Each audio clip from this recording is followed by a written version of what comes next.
The emotional scene that played out on the Upper East Side tonight. Friends and family members turning out to bid a bittersweet farewell to a man who went from being homeless to a cherished member of the community for over 2 decades. Eyewitness News reporter Anthony Johnson with the story.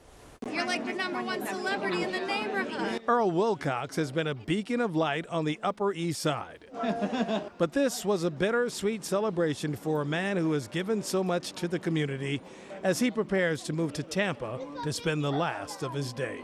He did touch people, and so, you know, if one is going to measure the success of a life based on how many people they've touched in a positive way, there's nothing to be sad about here. Wilcox is going to live with his daughter after halting chemo treatment for cancer. He became a fixture at the Mansion restaurant 25 years ago when the family that owned the eatery gave him food, odd jobs, and Earl's dedication led him to taking a leading role at the restaurant. Earl would pick my children up from school on a daily basis. Earl is there. Earl's the last face I see at night and the first face I see in the morning. Earl had been homeless. He had such a warm personality, the Phillips family became aware of his living situation and provided him a place to stay. He became an iconic figure in the community. His departure has led to tears of joy and sadness. God is going to protect him and give him some wonderful sun and beautiful days there on the ocean.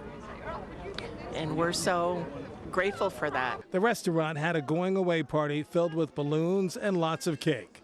It is a celebration for a person of significance.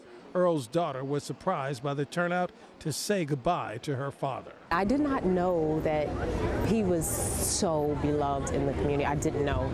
But now everyone knows, and Earl's going to live with family that will continue to show him the same type of love he's received from the people who appreciate him so much. And they really have the same sentiment. He always waved, he smiled, even if he was having a bad day, he always managed to have a smile for them. He was always in a good mood, very helpful. Anthony Johnson, Channel 7 Eyewitness News.